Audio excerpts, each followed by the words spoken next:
and I'll be performing a monologue called The Promise of You by Daniel Martine.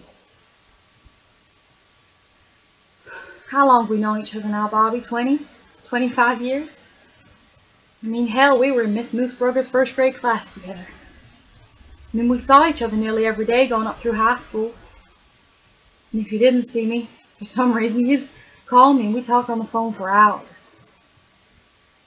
I mean, you were my bestest friend, Bobby. The best, ever. And you were definitely my first boyfriend. And you were my first kiss, and we were 12, and we thought it was going to last forever. I mean, even when we dated other people in high school, I mean, I always knew you were the one. I mean, even when you broke up with me after senior prom, it was just supposed to be that way, you know? I mean, everybody said so. Our love was written in the stars, you always said. Do you remember the night you said that, Bobby? Out at Epson's Pond? That was the night we first made love together. And the moon was ginormous and so blue. We were so isolated. Except from that old bullfrog. Do you remember him? He was so quiet and still. I just remember the feeling, you know? The feeling that we were the only people left on Earth. I mean, the stars were winking right at us. Twinkling because we were so perfect together, you know?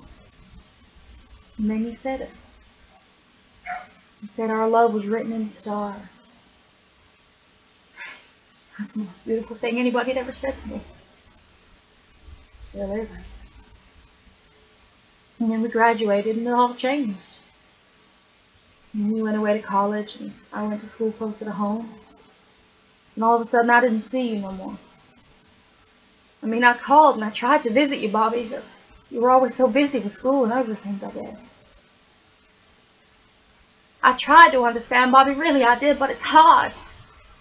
It's hard to love someone so long and so much, and then all of a sudden they're not there no more. It's hard to love someone with all of your heart, and then they're not around. It's sort of like you died, and I didn't get invited to your funeral.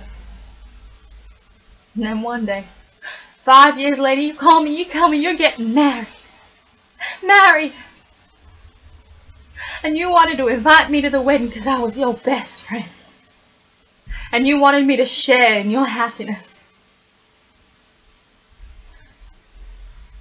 Watching you walk down the aisle to a complete stranger was the most difficult thing I will ever have to do.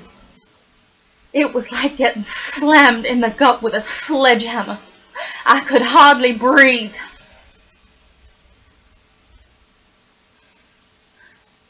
Well, eventually, years actually, I got over it. I mean, time heals all wounds, as sort of say. So I had lovers and boyfriends, and hell, even some longish relationships, but I never felt about them the way I felt about you, Bobby, not even close. Because always lurking in the back of my mind was a 900-pound gorilla that was the promise of you. The promise that our love really was written in the stars, just like you said. I mean, we're all grown up now, Bobby. And I know that the things that people say when they're young and in love, no matter how heartfelt, are usually just fairy tales, you know? Just beautiful, beautiful lies. But you see, time doesn't heal all wounds, Bobby, not really. It just sort of numbs the pain so you can maybe forget about it a while.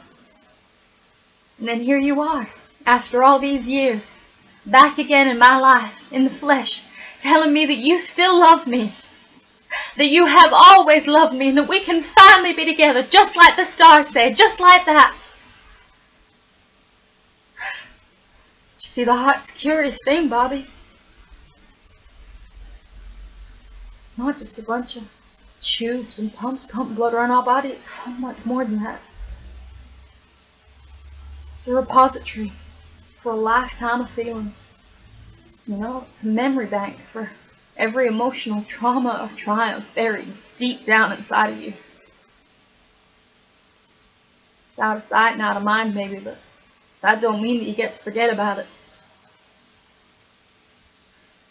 And that's where our love is, Bobby. It's very deep.